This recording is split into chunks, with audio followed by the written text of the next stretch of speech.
Hello everyone, Assalamu alaikum. My name is Zamzam Ibrahim and I will be sharing this session today. Just waiting for everybody to join. There we go.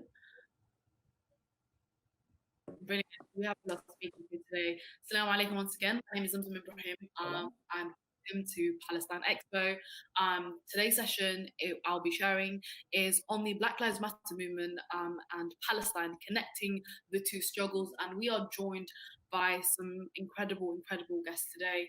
I'm going to start with Chief Mandela, who's just joined us. Chief Mandela is the chief of the Missouri Traditional Council and is the grandson of our former president, Nelson Mandela. He's serving as an MP in the South African Parliament. Do you want to say salam? Assalamu alaikum, how are you? Thank you very much for joining us. We also have Sinyaka Bryant joining us. Sinyaka Bryant was trained by the Labour Community Strategy Centre, where he worked in the Bus Riders Union and Frontline Press Projects. Sinyaka's ideology is rooted in Pan-Africanism, anti-imperialism, and internationalism. Salam alaikum, Sinyaka. Wa alaikum salam. Thank you for having me. And we're also joined by Professor Hatem Bayzan, and he is a professor and a co-founder of the Islamic Law and Theology of Zaytun College. He is also a lecturer at the University of California in Berkeley. Assalamu alaikum. Wa alaikum assalam. So I'm just going to turn my microphone up because I can barely hear you guys. Okay, so the setup for today, inshallah, is going to be we're going to give our renowned speakers the opportunity to talk to give us a presentation for 10 minutes. Then there will be an opportunity for a Q&A. I've been told to remind you guys that you can ask in your questions on Twitter, on Facebook, and on YouTube, which you can find links at the Palestine Expo. So we'll be taking those after the sessions, and I will also have the cheeky opportunity as a chair to ask my questions as we go on. I think I wanted to start by saying actually this how incredibly important this topic is, and how to me it's always been pivotal to reach our Palestinian activism through a anti-racist framework. And so it's an incredibly important opportunity. So if you see my head down through the session, this is me also learning along with you and writing things down, because I think it's an incredibly opportunity today to really get some clarity and ask some questions and strengthen our movement. So without any further ado, I'm going to start off, inshallah, with Chief Mandela. Thank you, and good afternoon to everyone and the audience that's been able to join us for the Palestinian Expo. Dear friends, colleagues, and comrades in the struggle for freedom, justice, and peace, I bring you greetings from our beloved country, South Africa. We meet at a critical junction in history where the world is in crisis. The crisis is not Corona or COVID-19.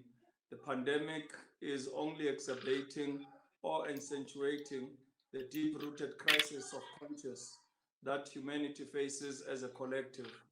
After 500 years of slavery, the home of the free and the land of the brave faces its greatest crisis as the shackles of defiance are broken and our brothers and sisters are saying enough is enough.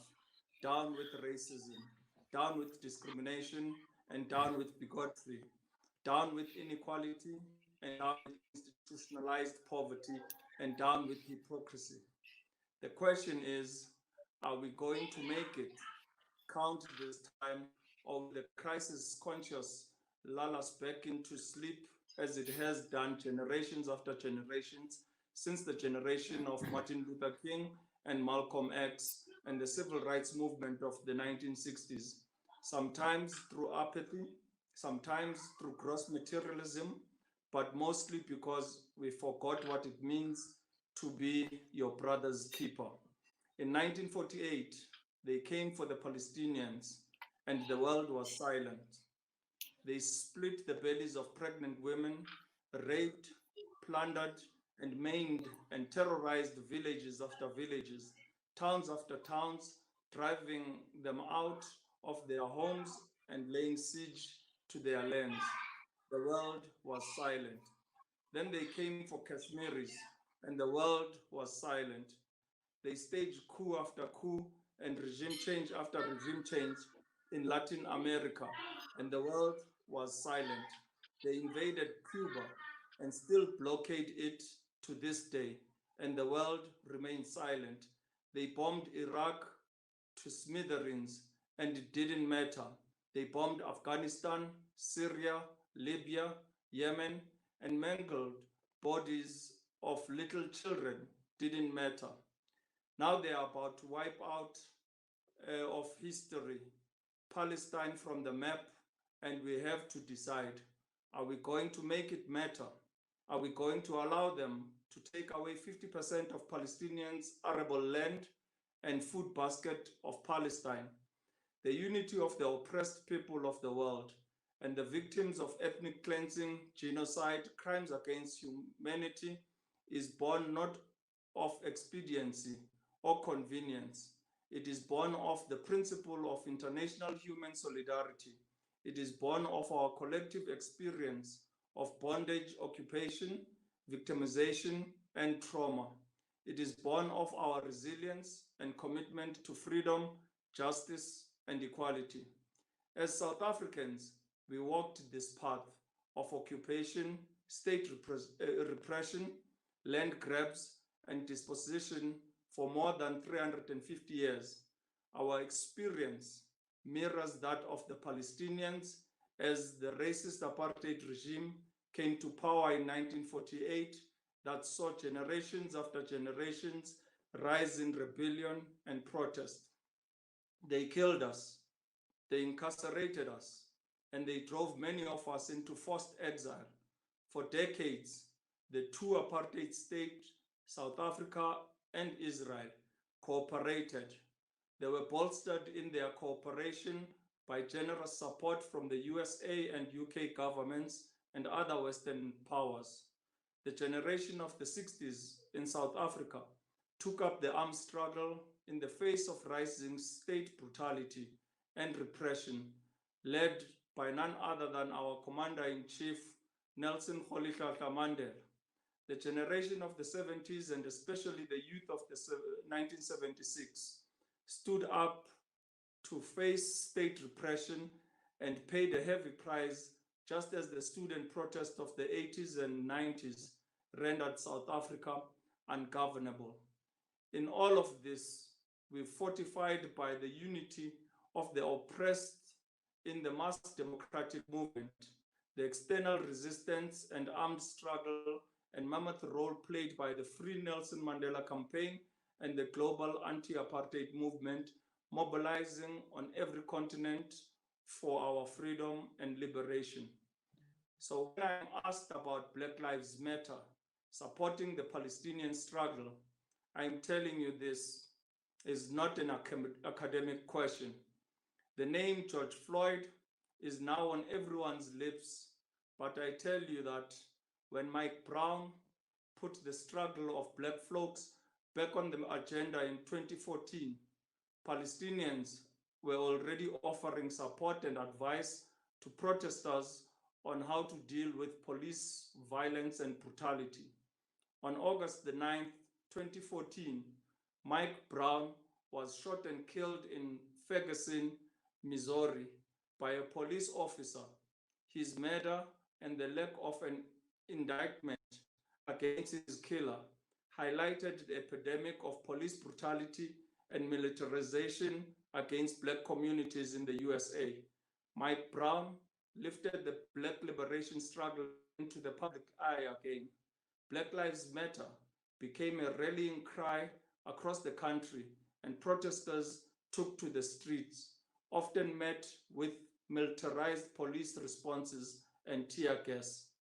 The brutal response of the state to protesters was familiar to Palestinians and indeed to us as South Africans.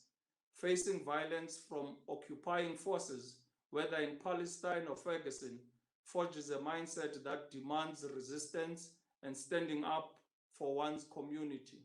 When the police used military tanks and checkpoints to imprison the residents of Ferguson, we were reminded of the life in the West Bank, where the Israeli military used the same tactics of repression. That summer of 2014, apartheid Israel had launched yet another military assault on Gaza, killing more than 2,200 Palestinians, including 500 children. Our unity in struggle emanates from our shared experience of struggle and suffering. As citizens of the world, challenging militarization and injustice in Palestine and in the USA is incomplete without confronting the dismantling those systems all over the world that seek to dehumanize us. We must, as a collective, stand against all forms of racism and bigotry. Wherever there is human suffering, we recognize that struggle as our very own struggle.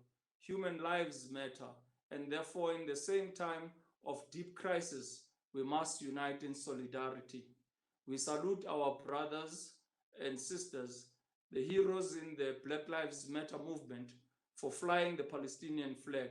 We must turn every site of struggle in the USA into a site of struggle for human solidarity, as advanced the struggle for justice, human rights, and equality in America, so as also we advance our struggle to end the apartheid Israel's efforts to wipe Palestine from the map.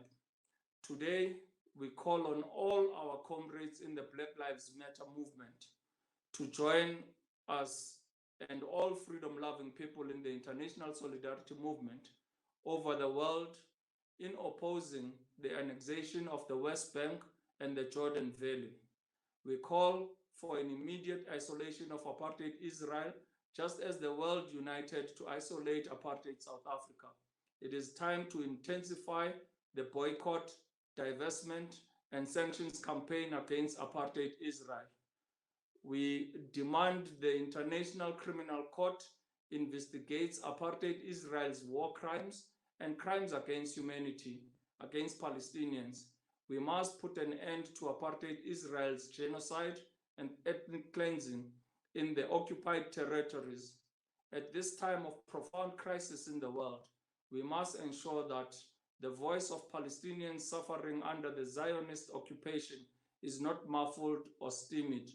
The death, suffering, and agony gripping the world today has been the daily lived experience for millions of Palestinians living under Zionist occupation and millions more languishing in exile. We must not relent and we must not falter. We must, like the father of our nascent democracy, President Mandela, say and rally all the world to say, I quote, the struggle to liberate occupied Palestine is our life, close quote. We, as the freedom-loving people of the world and the global south in particular, must say with one voice that we will continue to struggle for freedom until Palestine is free.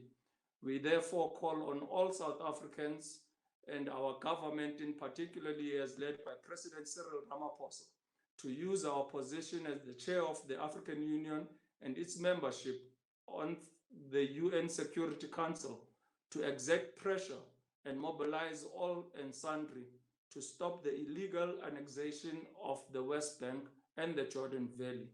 We call on the people's movement in South Africa, Africa, and all over the world to rally behind the struggle for Palestine and to cooperate in the campaign against apartheid Israel's effort to wipe out Palestine from the map.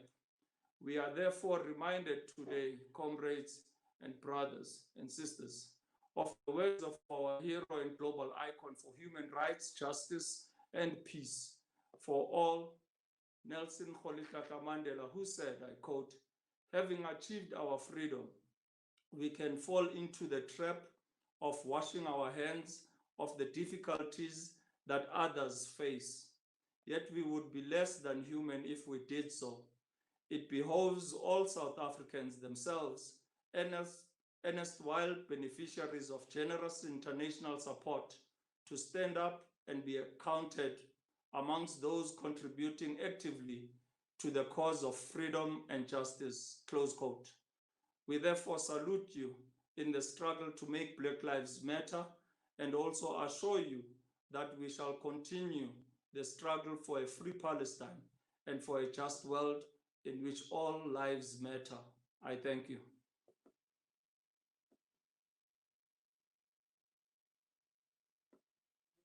Thank you so incredibly much. I think that was important distinctions and highlighting the importance of international solidarity.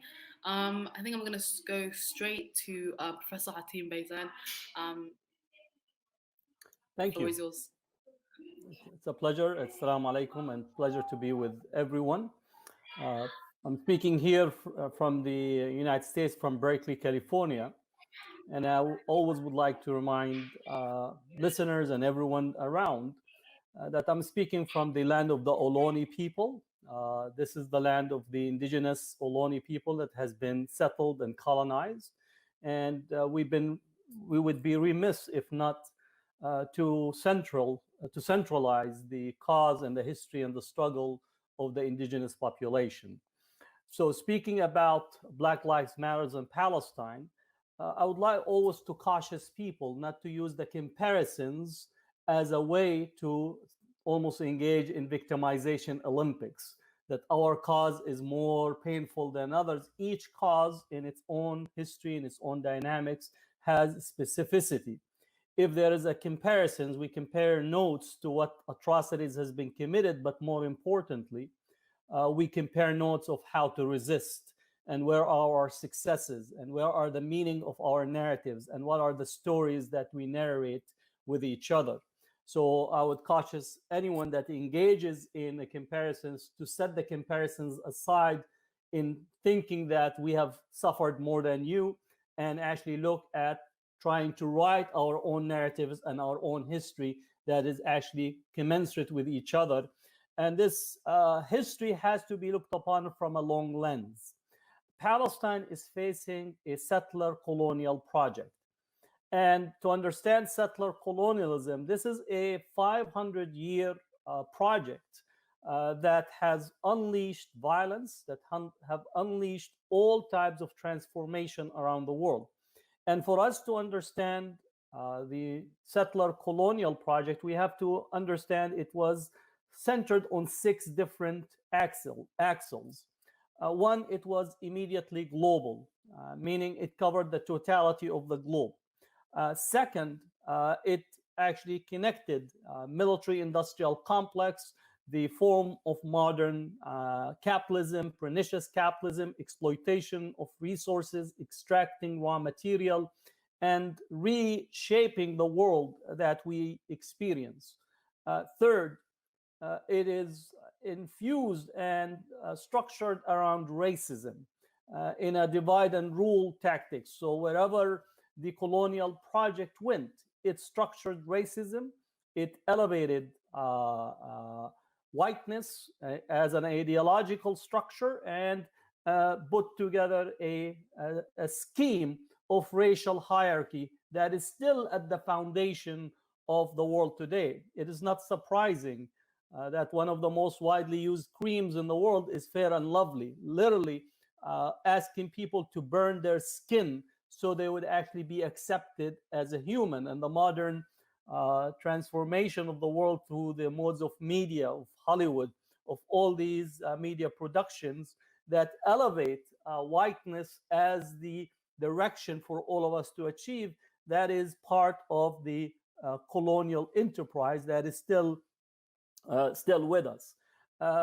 Fourth is genocide, multiple genocides, both genocides in Africa, genocides in Latin America or the Americas, genocide in Asia. And in here, we need to make the connection. It's not surprising that people are taking down the monuments of individuals and figures that have been celebrated for their genocidal accomplishment. Cecil Rhodes, his statue, he's a person that has committed multiple genocides. Christopher Columbus, multiple genocides. The Confederate monuments, all these were an attempt to try to reconfigure the public space, in essence, to glorify and elevate individuals that have been committed to genocide and really were infused in it. And when we speak about genocide, I know that some individuals often jump in and critique whatever looting that took place and burning. And let me be very clear that the looting that have taken place for 500 years is right now present in all the museums that is in the global north. You can't go to the British Museum or the Louvre in France or any of the museums except you're actually going to the den of thieves that have actually collected what they were pillaged from all over the world. So we need to remind and have a discourse about what is looting and who's looting who, not in essence to have a theoretical argument, but actually to have a real argument and real discussion about how a certain particular type of thievery and pillaging have continued to be unabated. And therefore, when we speak of Zionism, settler colonialism in Palestine, the whole question of annexing the West Bank, we have to speak about pillaging, stealing, and taking land, indigenous Palestinian land, for another settler colonial project, which is Zionism. So we need to constantly remind them of this systematic genocide. Often as Muslims and as individuals of Southern Hemisphere, we're being often asked about violence. And I always respond, I said, if it was a competition or World Cup of violence, the Southern Hemisphere would not even qualify to the round of 16, considering all the violence that has been systematic, mechanized, and completely genocidal. So that's very important. The next item 5 is the enslavement, which took 30 million Africans from their homelands and brought them in the hulls of ships and transformed them into the Americas. That's something that at the core of the building of America today and the Western world is actually the benefits that have been drawn out by 250 years of slavery, of free labor, because at the core of it is free labor that built the country without being compensated, and also depriving Africa of its best and brightest for 250 years, and then followed by 150 years of in the US of Jim Crow law, but also across the Southern Hemisphere of colonization. So that, at least when we speak about development and speak about the impact, that is part of how we compare and think and link the struggle. And the last item 6 is imperial Christianity. We cannot fail to make a link between imperial Christianity and its support for settler colonialism in the past and settler colonialism in Palestine. Remind people that in the United States and also part of Europe, this notion of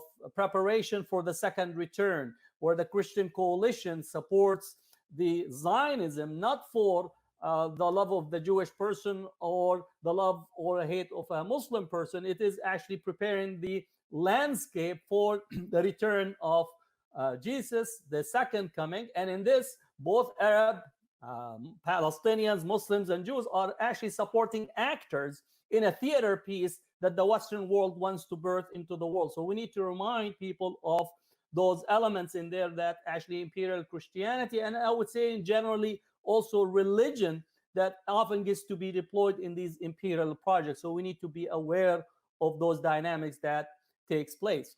So as I want to move into the solidarity specifically, I need to actually inform that on September 4th, 1964, Malcolm X visited Gaza.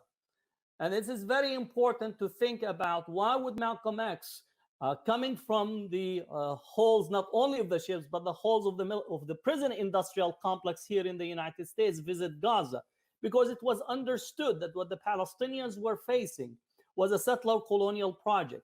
And what he was looking at is how to actually engage in a liberation struggle. And this is very important, that he wanted to bring the Black liberation struggle into a human rights struggle and connect it to the struggle. And after he finished from Gaza, he went and toured other parts of Africa as what was part of the Organization of African Unity.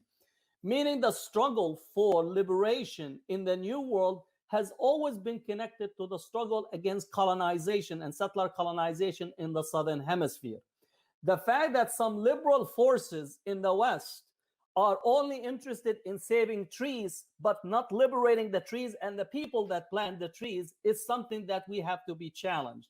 And I would say, and I think yesterday we had a massive rally in here.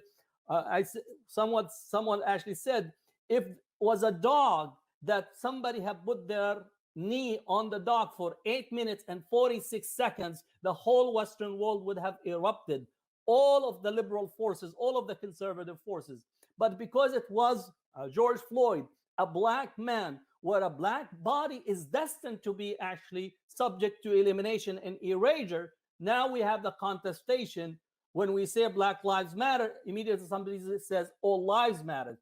That statement of retorting back all lives matter is an erasure that is 500 years in the making, because for the past 500 years, Black lives did not matter. For the past 500 years, indigenous people's lives did not matter. For the past 500 years, Southern Hemisphere lives did not matter. For the past 500 years, the labor of many of the people in the Southern Hemisphere have built the wealth and continue to actually hold the global North on its shoulder. So when we look at the poverty, when we look at the disease, when we look at the death that is taking place still in the Southern Hemisphere, it is a direct result and a direct connection to this 500 years of dispossession that did not end and continue to be organized and reformulated in the contemporary period in ways and designs that continue to actually make wealth, that continue to actually use the commodified bodies of the global South, of people in Africa, people in the Arab world, people in Latin America, and in other places in order to actually make wealth and expand the well-being or hold the well-being of those in the global South and the global North. So when we think about the connection between the Black Lives Matter and Palestine, it is that symbol right now that actually is making a connection for a new horizon of a future where actually we could resist in order to transform the world that never included us as part of it. So that is the struggle that we are speaking about. The last thing I want to say is the following.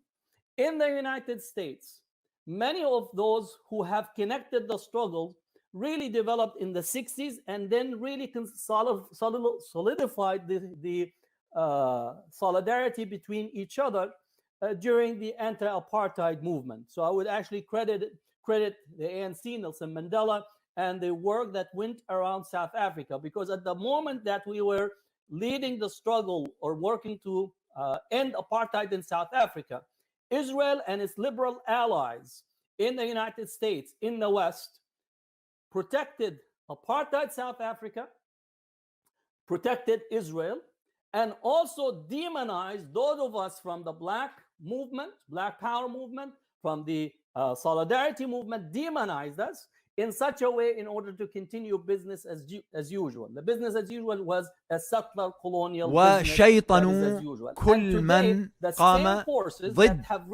ضد هذه الأنظمة وهذه الظواهر القمعية وهذه المشاريع.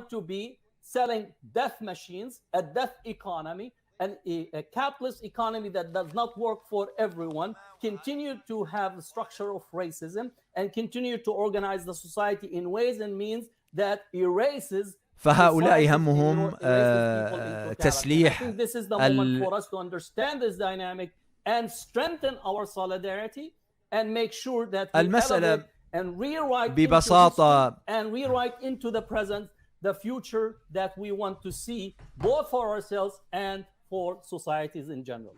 Thank you. Thank you so much, Professor. That was a very insightful and some very, very clear distinctions made.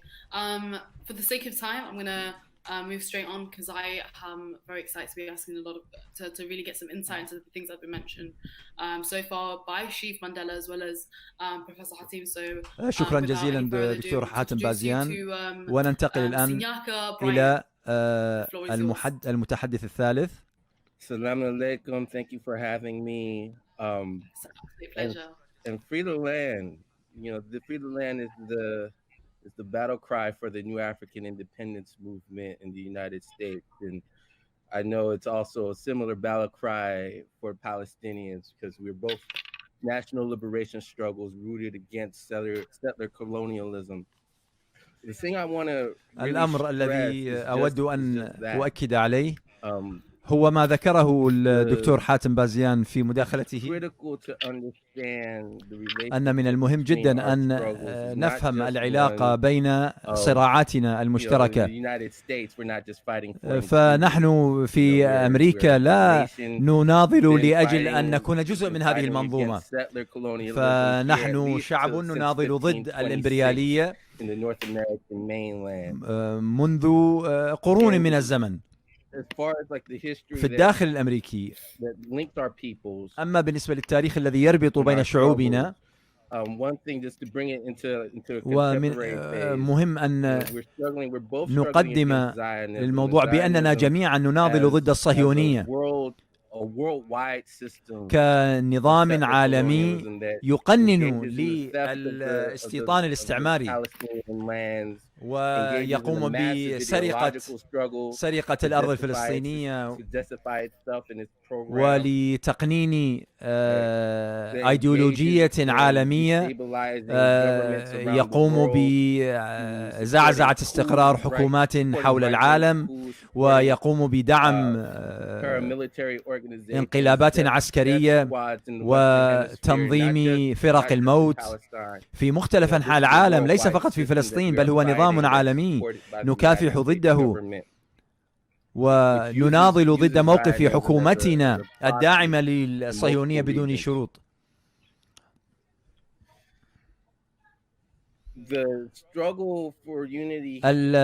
الصراع لأجل التوحد بين ضحايا هذه الجرائم الحقيقة من ضمن التحديات التي نواجهها بشكل يومي. في عام 2014 حين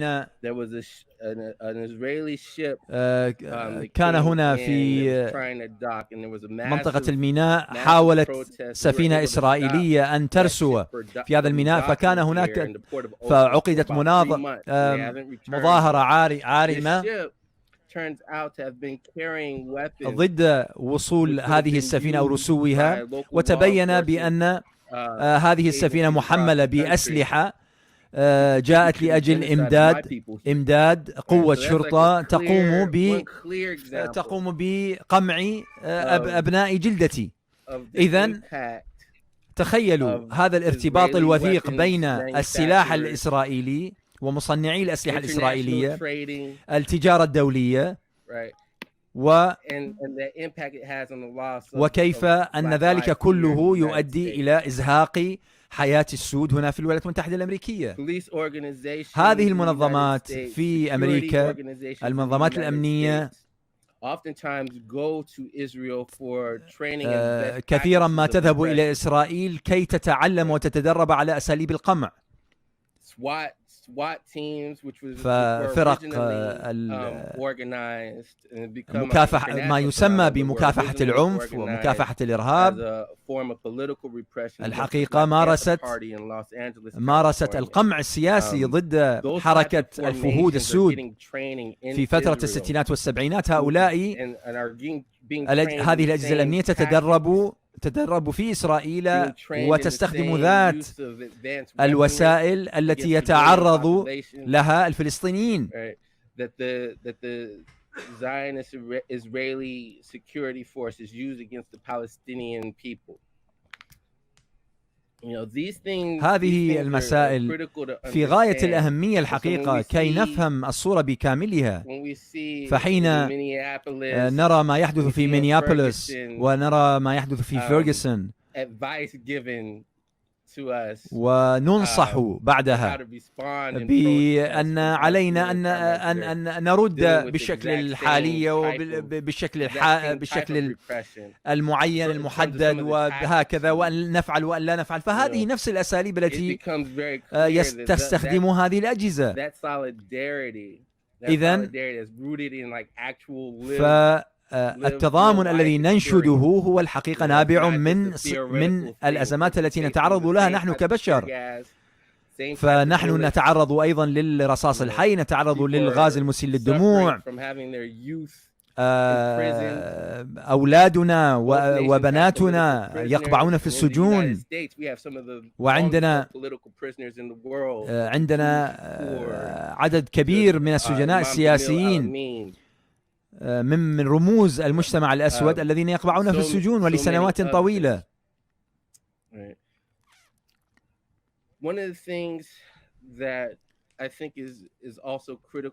أمر آخر أود الإشارة له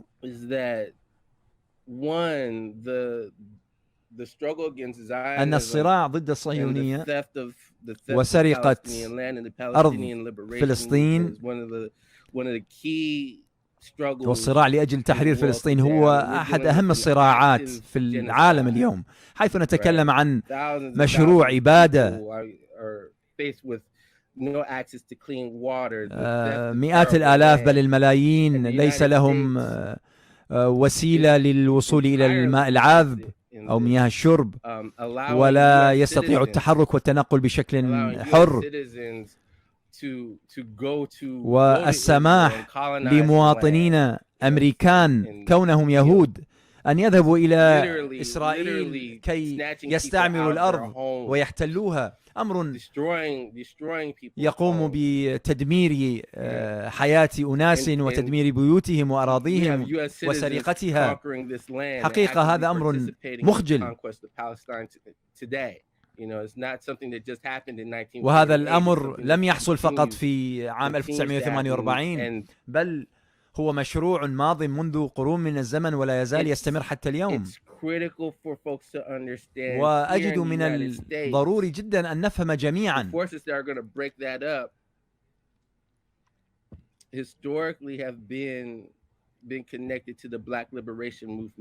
بأن قوة تحرير الزنوج في أمريكا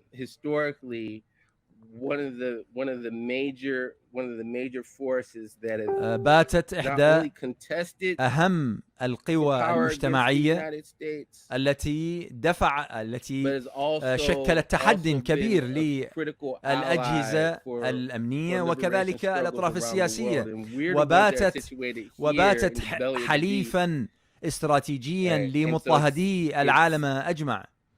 ونحن هنا نجلس في المكان الذي تصنع فيه القرارات وترسم فيه السياسات، ولأجل أن نفهم حقيقة صراعنا لأجل التحرر ينبغي أن ننظر إلى بعضنا البعض كحركات شقيقة، ليس فقط للنضال لأجل أن نكون جزء من المنظومة، بل نحن نتكلم عن حياة، عن كافة مناحي الحياة، الناحية الاقتصادية، التعليمية، البحث عن حق تقرير المصير. نحن نبحث عن حقنا في تقرير المصير منذ 1526.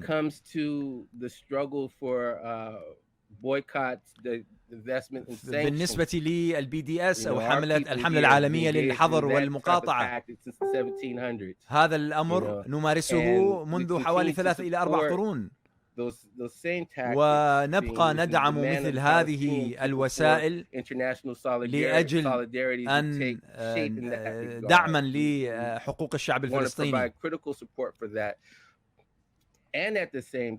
وفي ذات الوقت نعلم أن تحرير فلسطين سيحدث في فلسطين، يعني بمعنى أن هذه الحملة العالمية مهمة، ولكن تحرير فلسطين ستقع في فلسطين بأيدي فلسطينية وفي عقول الفلسطينيين وبرؤاهم وأحلامهم.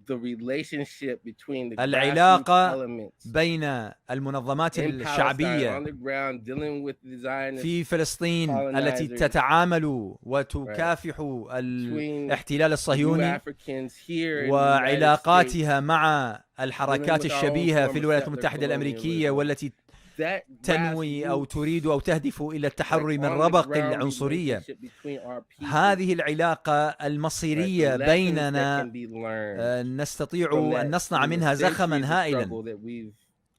that both peoples have dealt with. والحقيقة أن شعبين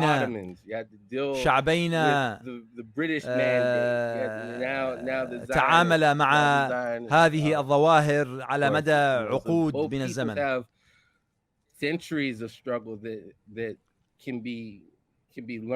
فهذه ذاكرة جمعية نستطيع استذكارها واستدعائها.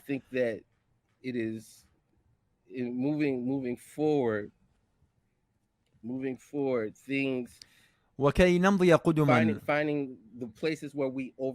نحتاج إلى أن نوجد المشتركات بيننا، فمثلا المؤسسة الأمنية التي تدرب G4S الشركة الإسرائيلية والتي تشرف على تدريب حراس السجون وأماكن الاعتقال، وحيث اليوم نجد كثير من المهاجرين واللاجئين إلى أمريكا وكثير من الأصليين. فجميعنا نشكو من ممارساتهم. شركات ك programs like Urban Shield where الدرع المدني where the security forces are trained go out to Israel حيث تتدرب يتدرب أفرادهم على في إسرائيل وعلى يد القوى الأمنية الإسرائيلية، ويتعلمون ويتدربون على وسائل القمع. فهم هذه المشتركات التي نعاني منها جميعا الحقيقة هي تشكل أسس التعاون والتحالف بيننا. شكرا جزيلا. شكرا جزيلا. حقيقة نقاط كثيرة أثيرت، وهناك نقطة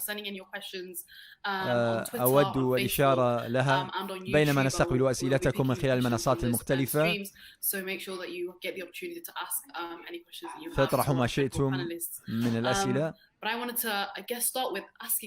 لكني أريد أن أبدأ بطرح سؤال حول قضية تعرضتم لها جميعا، وهي مسألة بأن النشاط لأجل فلسطين يمكن أن يؤطر كمكافحة للعنصرية، كحملة مكافحة للعنصرية، وكلكم تعرضتم لمسألة عنف الدولة وللعنف القاهر الذي تمارسه أجهزة الشرطة. كيف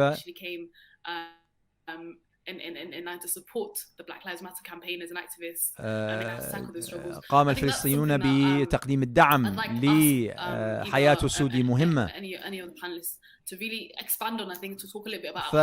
فليت الضيوف الكرام يتطرقوا أو يسلطوا مزيدا من الضوء حول هذه المسألة تحديدا، قضية الصراع ضد العنصرية الذي هو صراع عالمي.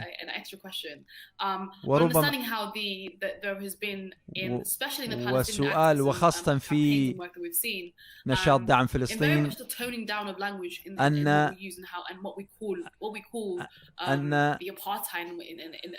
أننا نجد أنفسنا مضطرين دائما أن نخفف من لهجتنا، كمثلا لا نستطيع أن نطلق كلمة أبارتايد أو وصف نظام الفصل العنصري على إسرائيل.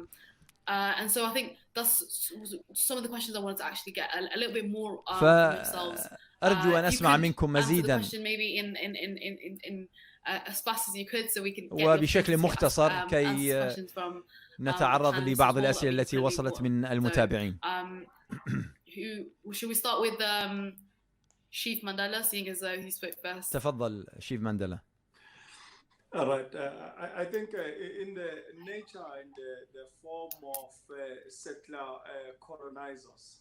ضمن مشروع الاستعمار الاستيطاني، هذا المشروع هو مشروع يمارس العنف بشكل مقنن والقمع والهمجية لأجل قمع بل ونفي المستوطنون الأصليون. نحن عندنا في أفريقيا وصل الأمر إلى أننا اضطررنا إلى أن نجابه هذه الممارسات وبشكل فاعل. نرى الأمر مشابه في فلسطين، ونرى ذلك أيضا في شوارع الولايات المتحدة الأمريكية.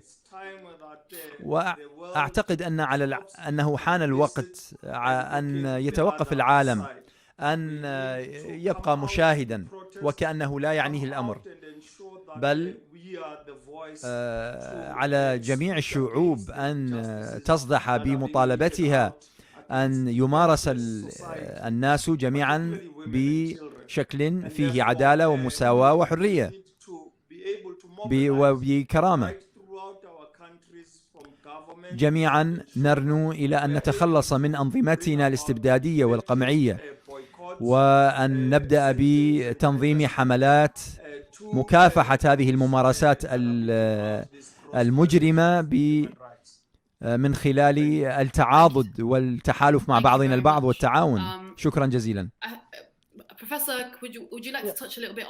بروفيسور حاتم بازيان، ما قولك في مسألة اللغة التي نستخدمها والمصطلحات؟ أعود شيئا ما إلى الحالة التاريخية، فمنذ الستينات وحتى السبعينات وبعد الأعمال العنف الهائلة التي شهدت حملات ونشاطات مكافحة الاستعمار وكذلك الحراك لأجل الحقوق المدنية في الولايات المتحدة الأمريكية، كانت هناك رغبة لأجل إصلاح النظام بدل القيام بتغييرات جذرية. وأعتقد أننا بقينا في هذا الخندق أو في هذا المكان لفترة طويلة من الزمن. فطوال 40 سنة حاولنا استعادة إنسانيتنا، وهذا بذاته الحقيقة هو أمر لا إنساني، لأننا كأننا قبلنا بنعت النظام لنا أو معاملته لنا بأننا دون البشرية أو دون الإنسان. وأود أن أقول بأن العنف الذي يمارس ضد آثار النظام في العام الماضي صرف العالم أكثر من $1.5 تريليون على التسليح. والولايات المتحدة الأمريكية يملكوا النصيب الأسد من هذا القطاع، ونذكر بأن هذه أدوات قتل وأدوات قمع. إذن نحن نرسل موادنا الخام إلى الغرب، ثم نعود لاقتنائها كأسلحة ونصرف عليها من حر مالنا، وفي حال قاومنا نقتل بنفس هذه الأسلحة. الواقع أن وجودنا بذاته هو محفز اقتصادي، ولكنه ليس له أثر ضمن سياق إحداث الجدلية والخطاب الشائع، لا سيما في سياق الحديث حول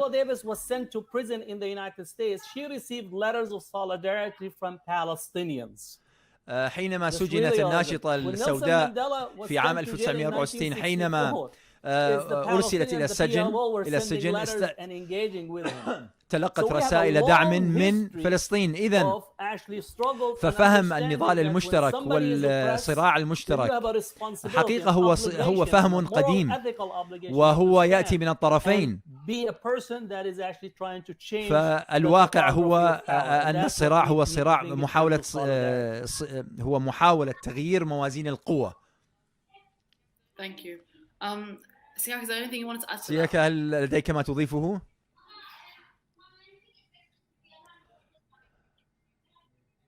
I think you're muted. Yeah, sorry about that.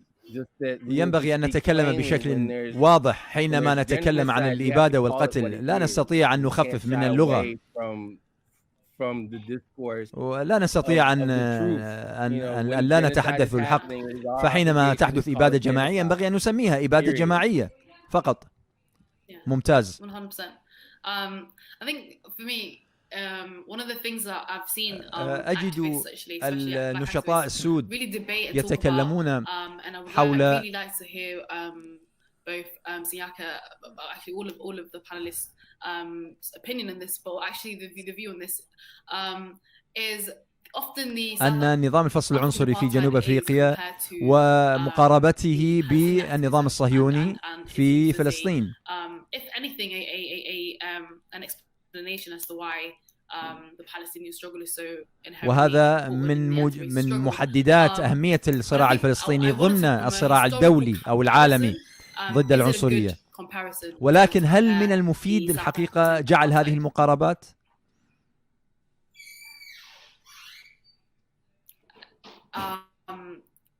Should I hand over to who would like to answer that? I think I don't want to pick on you. من يود الإجابة على أو التعليق على هذه النقطة؟ من المهم دائما أن تستفيد الصراعات من بعضها البعض، بالضبط كما أن القوى الإمبريالية تلتقي دوما في باريس أو في روما أو في أماكن أخرى كي يتعاضدوا ويتحالفوا. نحن كذلك كضحايا للقمع وللإبادة والجرائم ينبغي كذلك أن نتعاضد وأن نتكلم مع بعضنا البعض وأن نقارب بين تجاربنا. فتجربة جنوب أفريقيا كآخر مشروع استيطاني استعماري الحقيقة هدم في أفريقيا، ولكنه له شبيه ومثيل في فلسطين وينبغي الاستفادة. لذا فالمقاربة هي الاستفادة من تجارب الآخرين وتعلم من آليات مكافحة القامع. Absolutely. Thank you so much. Yeah, I mean, تفضل. Please do. الصراع جنوب أفريقيا كان دافعه هو الحقيقة النموذج الذي أطره لنا الفلسطينيين. وكان زعيمنا مانديلا كان يقول لنا دائما أنهم خلال سجنهم أنهم كانوا يرسمون على الجدران من إيحاءات النضال الفلسطيني، وأن الثوار الثوار حول العالم ربما يستلهموا ثورتهم من تجربة جنوب أفريقيا، ولكن الصراع الفلسطيني الحقيقة يعطي المدد ويعطي النموذج للثوار من حول العالم،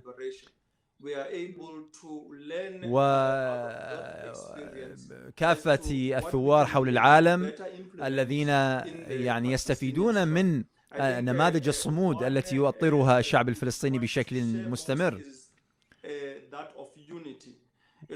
وهذا الحقيقة هذه المقاربة بين التجارب والاستفادة من بعضنا البعض تدعونا إلى بناء التحالفات وتأسيس القنوات بين بعضنا البعض.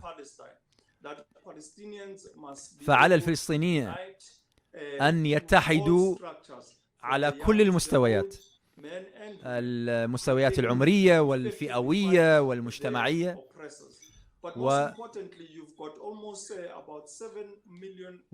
وهناك أكثر من 7 مليون فلسطيني يعيش في الشتات. نحن بالنسبة لنا في تجربتنا الذين كانوا خارج جنوب أفريقيا استطاعوا أن يحفزوا ويحشدوا أينما كانوا لأجل دعم صراعنا ضد نظام الفصل العنصري في جنوب أفريقيا، وكانوا أصواتنا في الخارج، وكانوا الوسائل التي من خلالها بثثنا رواياتنا وقصصنا وحكاياتنا وشعاراتنا. فإن استطعنا أن نمارس ضغطا على الحكومات والأنظمة من حول العالم كي تمنع وتحظر البضائع التي تصل من المستوطنات ومن الأراضي المحتلة، فيمكننا حينئذ أن نؤثر على جانب مهم من جوانب بقاء هذا النظام العنصري. وأعتقد أن بإمكاننا أن نفعل شيئا كهذا. من الأشياء التي ذكرتها وهي غاية في الأهمية، وهي بأننا جميعا نتاج الأزمات التي مررنا بها والصراعات التي خضناها. ولكل من يستمع اليوم، الحقيقة أن الدعوة لأن ينضوي تحت لواء نشاطاتنا وحملاتنا من حول العالم المزيد من الأصدقاء أمر في غاية الأهمية. فأسألكم، فما الذي ينبغي علينا أن نفعله كي نقوي العلاقة بين حركة حياة السود المهمة وبين الصراع الفلسطيني؟ وأوجه السؤال إلى سياكا. أعتقد أن البحث عن الأهداف المشتركة، مثلا ما ذكرناه من مثلا شركة G4S الأمنية، هذه تساعد كثيرا. وكذلك تفاعل وتعاضد المنظمات مع بعضها البعض على مشاريع مشتركة. فمثلا منظمتي تتفاعل مع حركة الشباب الفلسطيني، وقمنا بنشاطات كثيرة عبر السنوات، وشاركت أنا شخصيا في التدريس في المدارس الصيفية.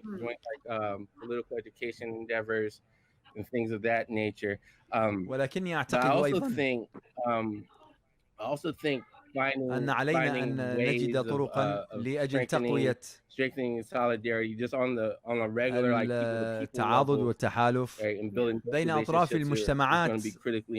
المجتمعات بكل مناحيها.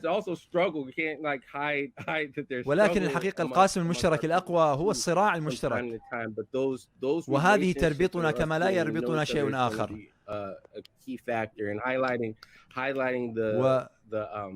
تؤطر لهذه الأهداف المشتركة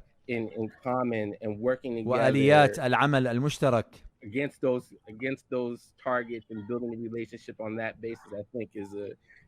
فهذه أعتقد أنها من الوسائل الناجعة لأجل تقنين العلاقة بين الطرفين.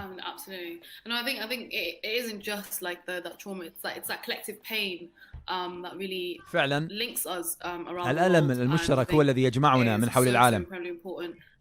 بروفيسور حاتم، أعتقد أن هناك العديد من الأشياء التي يمكننا أن نفعلها. الأمر الأول هو أن نطور منهجا يشكل ويؤطر لذاكرتنا، لأننا إن لم نصنع ولم نسرد روايتنا نحن، إذن سيصنع روايتنا الطرف الآخر. الأمر الثاني،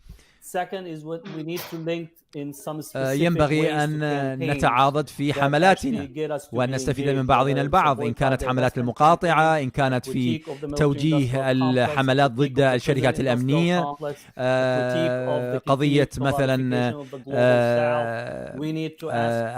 النموذج الاقتصادي الذي يراد له أن ينتشر في الشطر الجنوبي من الكرة الأرضية. فمثلا فرنسا لا تزال تستفيد بمقدار حوالي 500 مليار دولار سنويا من دول أفريقية كانت تحتلها في القرنين الماضيين. فمثل هذه الممارسات ينبغي أن نعرضها للكشف وأن نحاول إيقافها. كذلك ينبغي أن نتعرض للمنظمات في بلادنا كلنا، في بلادنا التي تقنن للتطبيع والتي ترسل من يتدرب في إسرائيل وتتعامل مع شركات إسرائيلية، وهذه لها مثال في بريطانيا وكذلك بلاد أخرى. فهناك اليوم من يقول نريد أن نكون أحرارا، ولكن لا بأس أن يتعرض أهل جنوب أفريقيا لبعض المظالم أو أن يكون الفلسطينيون تحت قمع الدولة الصهيونية. اليوم ينبغي أن نحدد موقفنا، إما أن نطالب بالحرية والديمقراطية والعدالة والمساواة في كل مكان دون استثناء، أو أن لا نكون. وهذه أعتقد بأننا بحاجة لها كحالة منهجية، وإلا فنحن سنرضخ للوضع القائم ونكون جزء من الشريحة الصامتة، وهذا من أسوأ المواقف. You highlighted actually what actually came out of the Black Lives Matter movement and directly impacted George Floyd's death. إحدى المطالبات من حياة السودي مهمة كانت نزع الدعم عن الشرطة. فأود أن أسأل لما هذا الشعار بالذات مهم؟ activism that we do from a fundamental and tackling the issue at its root, right? Where we're not here to really لأننا أخشى أن نتيه في التعامل مع الشكليات ومع الظواهر بينما لا نتعرض للإشكالية الرئيسية. إذا سمحت لي، إذا رأيتم الشرطة كيف هم مدججين بالسلاح ومدرعين بشكل مخيف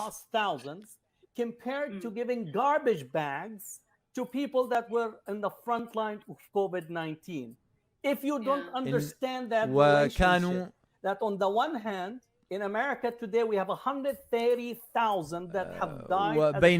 بينما عندنا 130,000 ماتوا بسبب الكورونا. فالسؤال هو لما لا يملك الطبيب أو الممرض المعدات التي تقيه من الإصابة بالكورونا وهو يعالج المرضى، بينما عندنا المليارات التي يمكن أن تعمل على تجهيز الشرطة بكل ما يحتاجونه من سلاح ودروع وقمع المتظاهرين. ولا يمكن الفرق بين هذا وذاك.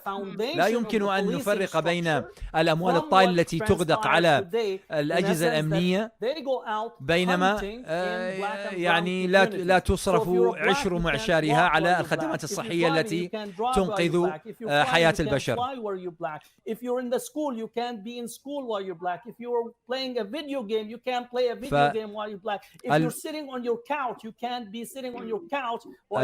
If you're selling a cigarette, you can't sell a cigarette while you're black because the structure منهجية التفكير التي تغلب على الشرطة للأسف الشديد هو ليس حفظ حياة البشر، إنما هو لضبط وقمع والتحكم في الناس.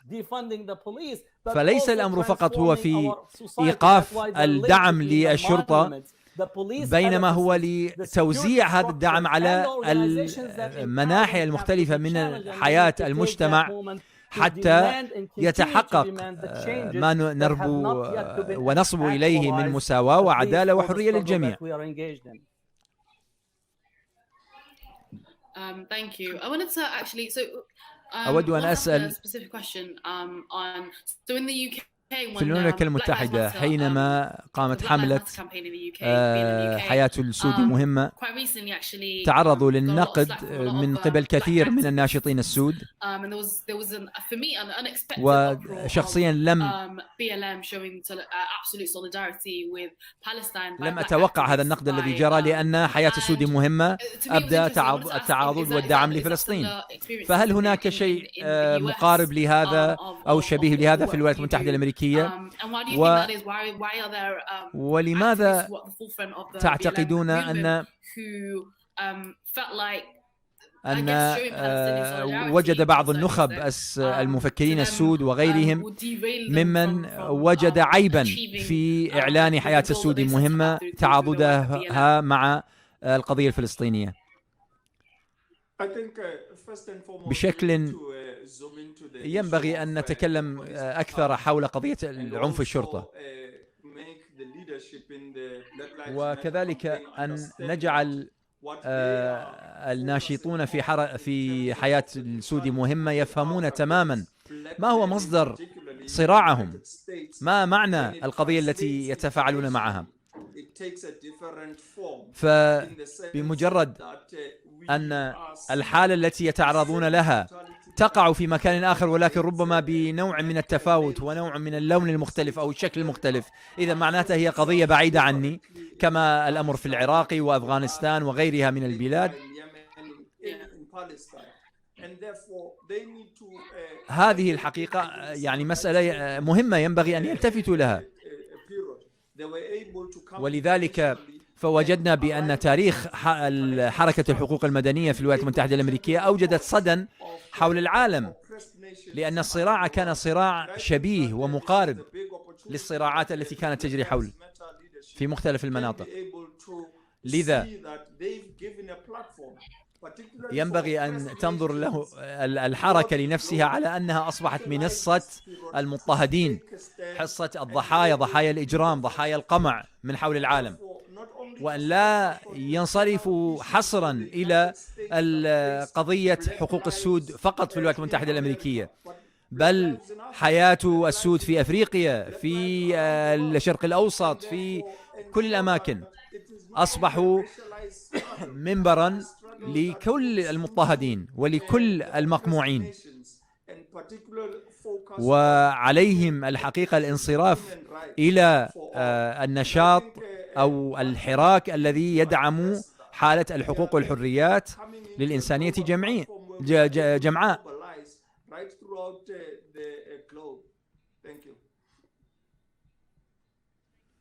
شكرا. Thank you for that. Before we, I guess, give the opportunity for قبل أن ننهي، to wrap up, is there anything, سياكي، هل تود أن تعلق شيئا ما خاصة حول قضية عنف الشرطة والأسباب الداعية لهذه الشعارات التي رفعتموها؟ مما شاهدته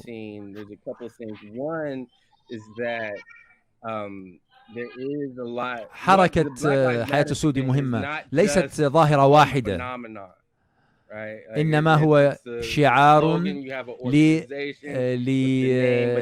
لحراك عام، وفيه أطراف مختلفة وفيه مناحي مختلفة،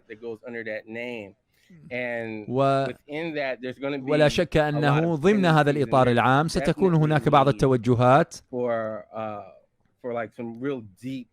والتي ربما هي بحاجة إلى تعليم وتربية سياسية من النمط العميق.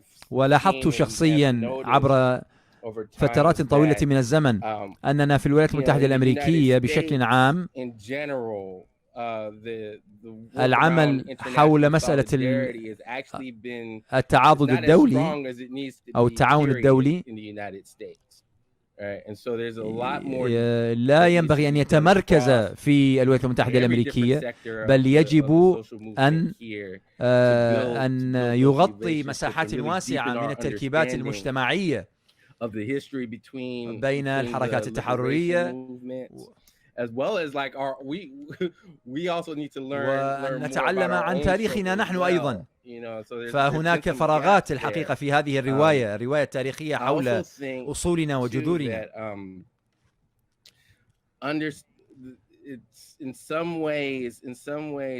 وبشكل أو بآخر نبقى نركز على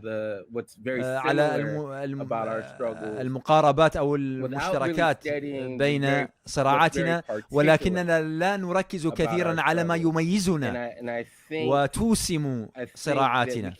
وهذه أعتقد من المسائل المهمة التي ينبغي أن نسلط عليها الضوء. فهناك منحى يدعو إلى التركيز إلى اهتم بتاريخ وصراع شعبك دون أن يروا أن هناك نوع من التعاضد والتحالف والتعاون الذي ينبغي أن يمتد ويتشعب في أنحاء المجتمع.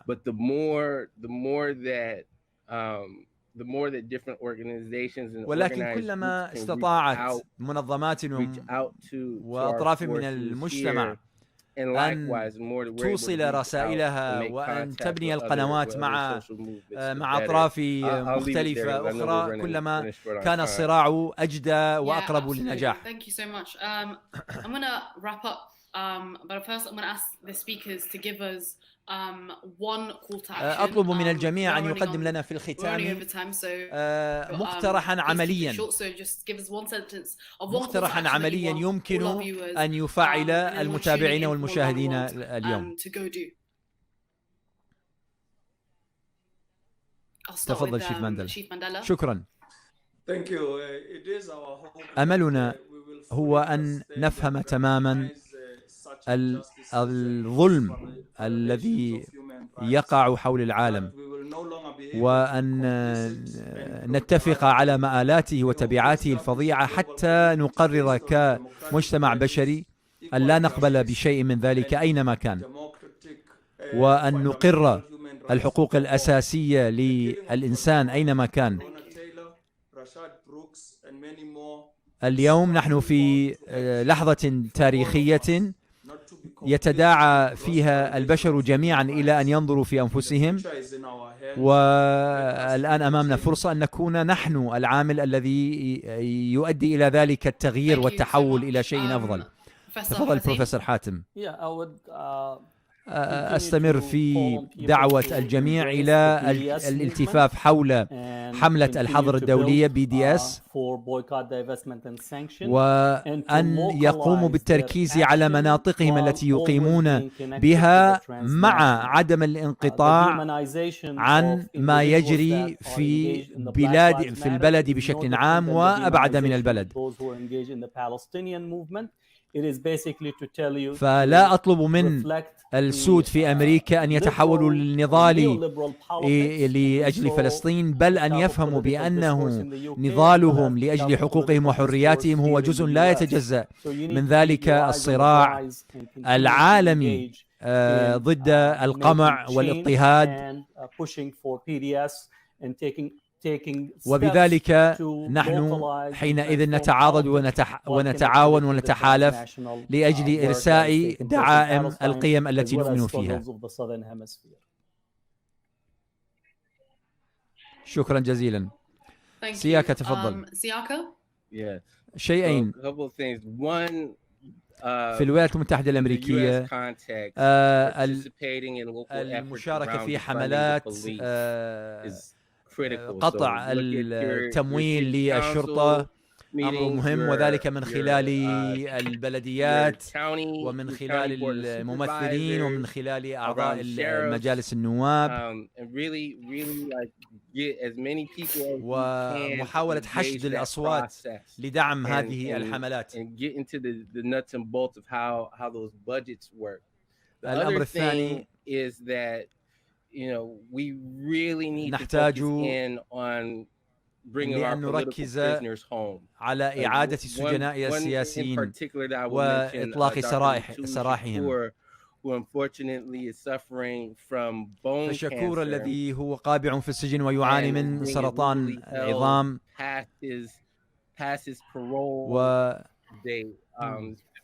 الآن مضى عليه، كان ينبغي أن يطلق سراحا منذ 4 سنوات ولا يحدث شيء.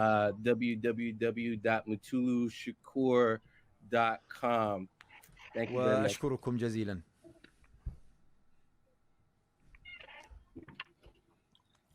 Thanks for that. I'm gonna wrap up. First of أريد all, أن I'd أنهي، like to ولكني thank أولا all of the أشكر جميع panelists. This has المتحدثين. been for me a very بالنسبة refreshing panel. لي I وجدت recently كثيرا من الفائدة مما actually سمعته had اليوم. the opportunity to go to Palestine and meet some incredible young students.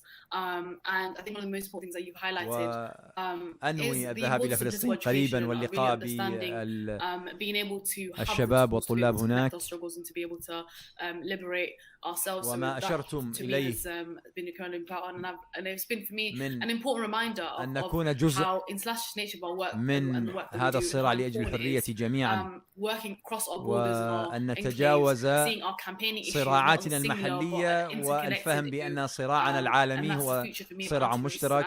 هذا anti-occupation أمر استفدت organizing. منه That's really where كثيرا. we should be.